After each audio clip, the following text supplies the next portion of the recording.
అనుకున్న గాని మహారాజు నాకు నవాడు.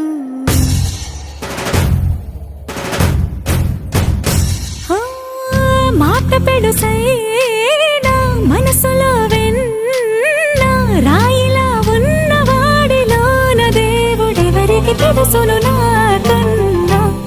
సూసేకి అగ్గిరవ్వ మాదిరే ఉంటా